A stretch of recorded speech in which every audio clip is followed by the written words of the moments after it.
E aí galera, beleza? Hoje eu quero bater um papo com vocês um pouquinho diferente aí do que eu tenho trazido nos últimos vídeos, né? De análise de fluxo de caixa, coisa e tal. Esse vídeo aqui, pessoal, é para você investidor que possui tanto DEVA 11 quanto HCTR 11 na sua carteira, tá? Ou pelo menos um deles.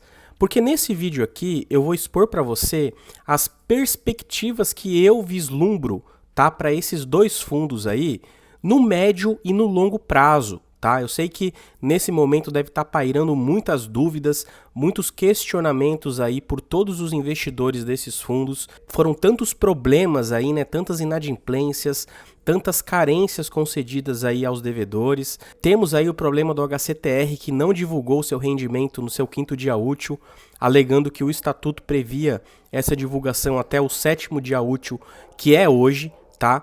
Então, nesse vídeo aqui eu quero bater um papo com vocês sobre a minha perspectiva para esses dois fundos, tá? Então, fica até o final do vídeo que eu tenho certeza que de algum modo esse conteúdo aqui vai agregar conhecimento a você, beleza? De antemão, pessoal, eu sei que vocês reclamaram um pouco aí da demora para iniciar o conteúdo propriamente dito, mas como nós somos um canal ainda pequeno, né? Temos aí 4.100 seguidores aí inscritos. É muito importante que eu enfatize isso no começo do vídeo para que a gente consiga aumentar o engajamento, aumentar a comunidade, tá? Então, pessoal, se você curtir esse conteúdo, se inscreve aqui no canal, dá aquela moral pra gente, vamos bater aí os 5.000 inscritos o quanto antes. Curte o vídeo também, porque assim o vídeo tem mais alcance, mais pessoas passam a conhecer o canal. E por último, e não menos importante, me siga no Instagram, @IanFerreiraME. Ian com Y, tá? Vou deixar aqui na telinha. Pessoal, esse Instagram era o meu pessoal, né? Mas já tem algum tempo aí, quase 2 meses, que eu decidi profissionalizar ele, tá? Então, eu tenho trazido aí muito conteúdo relacionado a investimento. Inclusive, fiz várias aberturas de perguntas lá no Instagram. Tivemos várias perguntas muito pertinentes, muito interessantes. Então, é um meio pelo qual aí vocês conseguem interagir também comigo, com o canal, e em breve eu vou trazer aqui um vídeo falando sobre essas perguntas, né? Perguntas pertinentes aí que são tão interessantes que cabem até mesmo um vídeo específico para responder elas. Beleza? Então me sigam lá, @IanFerreiraME. Bom, pessoal, iniciando aqui então sobre o DEVA, tá? Se você tem o DEVA na carteira, preste bem atenção aqui nesse vídeo. Vamos lá, o DEVA, galera, vocês sabem, é um fundo high yield, é um fundo de alto risco, tá? Por que ele é classificado como um fundo de alto risco?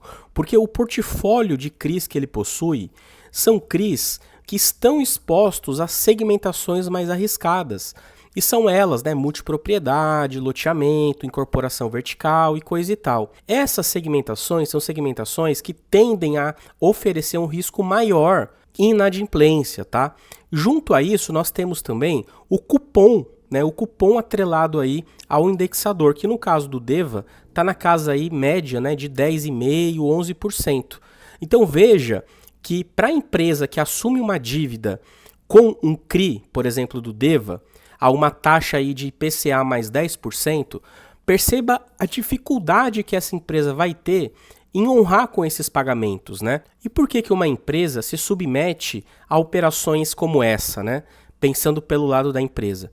Isso acontece muito por conta, às vezes, da empresa não ter já uma solidificação no mercado, uma empresa nova, uma construtora nova, uma incorporadora recém-formada, que não tem muitos imóveis, não tem muita história no mercado. Então, por conta disso, ela acaba se submetendo a CRIs com taxas mais elevadas para que ela consiga aí manter as suas operações, tá? E o que isso tudo tem a ver aqui, pessoal, com a perspectiva do DEVA para o futuro? Veja que teve uma queda acentuada, né? Lá de janeiro de 2023 até abril de 2023, né? Uma queda de 25%. Ele chegou a ser cotado aí a R$44, galera. Surreal, né? No mês de abril, ele acabou anunciando um rendimento um pouquinho acima do que o mercado esperava e teve essa subida aqui significativa, né? Na casa aí de quase de 10%. Porém, pessoal, como já disse a vocês, é um fundo mais arriscado, e que vai ter essas oscilações aí no rendimento a ser entregue, tá? Então, por isso, ele acabou caindo de novo, mais 8%, tá? Então, galera, o que vocês precisam entender aqui, você que é cotista do DEVA, tá? E do HCTR também, que eu já vou comentar. Pessoal, Quando você investe em renda variável, a gente parte da ideia de que você não precisa desse dinheiro no curto tempo, né, no curto espaço de tempo. A não ser que você seja um trader, tá? Que eu acredito que não seja o caso, porque nem faz sentido fazer trade em fundo imobiliário, porque todo lucro vai ter aí um imposto de renda de 20%, tá? Então, nem é inteligente tradar fundo imobiliário. Então, a gente parte da ideia de que você que investe em fundo imobiliário, pensa pelo menos no médio prazo, tá? Sendo que o ideal seria pensar no longo prazo. E eu digo tudo isso, pessoal, por quê? Nós tivemos aí a reunião da Selic, né, do Copom, aliás, que reduziu a taxa Selic, né? Já era algo muito esperado pelo mercado, muito por conta da inflação ter sido controlada aí nos últimos meses, né? E a tendência é que nas próximas reuniões as quedas da Selic continuem, tá? Então, muito provavelmente, até o final do ano, a gente deva ter uma Selic aí talvez a 10%, ou até menos, né? E o que tudo isso tem a ver, Ian? Eu ainda não entendi onde você quer chegar. Pessoal, resumindo para vocês aqui, com a taxa de juros abaixo dos 2 dígitos, isso significa que as empresas, essas empresas que possuem os CRIs do DEVA, que possuem os CRIs do HCTR ou de qualquer outro fundo imobiliário, tá? Mas sobretudo esses high yield, que como eu já expliquei para vocês, tem um cupom aí muito alto, né? Tem um retorno muito alto. Essa taxa de juros baixa vai possibilitar um respiro muito grande para essas empresas.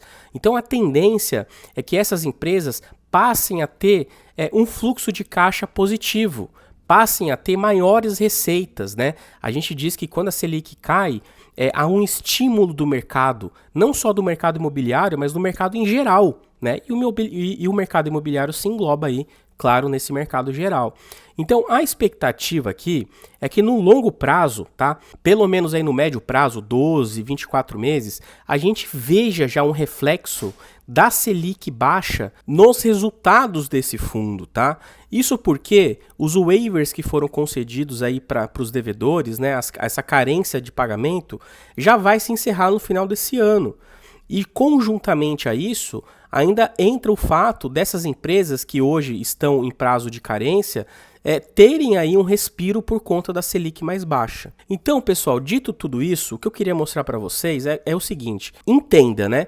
Não estou dizendo que você não pode vender, tá? Que você não deve vender o fundo. Eu nem tenho esse poder, inclusive, né?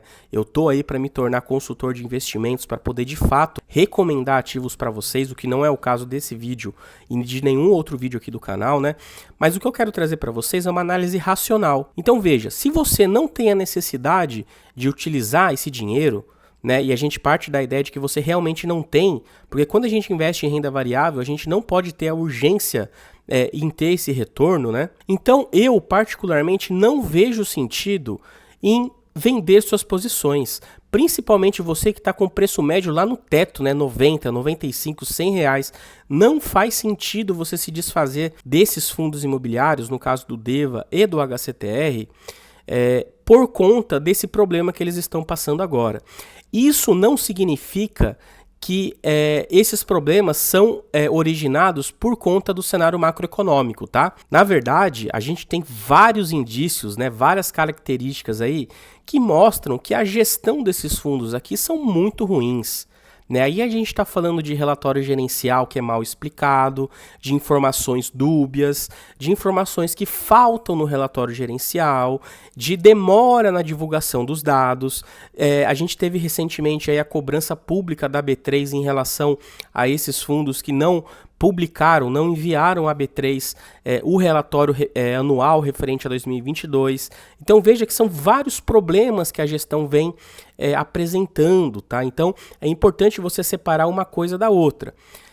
Perto aí de outras gestões, comparando com outros fundos imobiliários, a gente não tem nem dúvida, né, que a Devante aqui, no caso a Hectare, elas estão muito atrás nesse sentido, né? Eu até comentei no grupo recentemente que às vezes é difícil analisar se uma gestão é boa ou ruim, mas nesses dois casos específicos, os problemas são tão grandes que a gente consegue dizer como exemplo, ó, essas gestões aqui não estão caminhando bem, tá? Então entenda, apesar de eu não entender que seja o momento de vender esses fundos, de eu não entender que seja inteligente realizar esse prejuízo, para você que pensa no longo prazo, tá? Tenha certeza que com a Selic baixa, a tendência é que esses fundos voltem a receber os rendimentos maiores, tá? Os waivers vão ser encerrados, os CRIs vão voltar a honrar com seus pagamentos e, por consequência, o fundo vai voltar a distribuir rendimentos maiores. Tá? Só que entenda que isso é um processo lento. Quando a Selic cai, existe aí um delay até que as empresas consigam ter esse respiro, pessoal. Por isso que eu disse que eu acredito que esses fundos vão apresentar uma recuperação só no longo prazo, no médio prazo, melhor dizendo, né? 12 a 24 meses, tá? Então, assim, resumindo todo o vídeo, né? Eu acabei nem trazendo o HCTR, mas como eu fui bem abrangente, bem genérico aqui, eu acho que já foi suficiente para vocês. Não se desfaça das cotas apenas pelo fato de elas estarem caindo nesse momento, tá? Elas estão caindo sim. A gestão tem pisado na bola sim.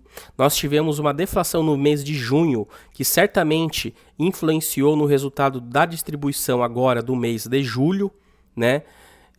Sobretudo em fundos como HCTR e DEVA, que utiliza aí parte, né, do IPCA do mês de 2 meses anteriores. Então, assim, existem vários fatores que explicam esse rendimento baixo. Tá? Um deles, claro, o mais importante, é a falha da gestão. Mas não é por conta da falha da gestão que o fundo vai falir. Tá? Esses fundos aqui, é claro que pode acontecer, né? Não é impossível, mas é muito difícil que aconteça uma falência de um fundo imobiliário nos dias de hoje, tá, pessoal? Então, fiquem tranquilos, entendam que renda variável é para isso, renda variável é para quem tem estômago, tá? Mais uma vez repito, não significa que são bons fundos, não significa que são fundos confiáveis, mas também não significa que são fundos que não valem nada, né? Lembrem-se que ele tem o seu patrimônio, ele tem o seu portfólio, ele tem os seus CRIs adquiridos, né? E em algum momento esses CRIs serão retomados, né? Os pagamentos serão retomados, caso contrário haverá aí uma execução de garantia, tá? Então, pessoal, era isso que eu queria trazer para vocês. Eu vejo muito desespero aqui no mercado e com razão muitas vezes, né?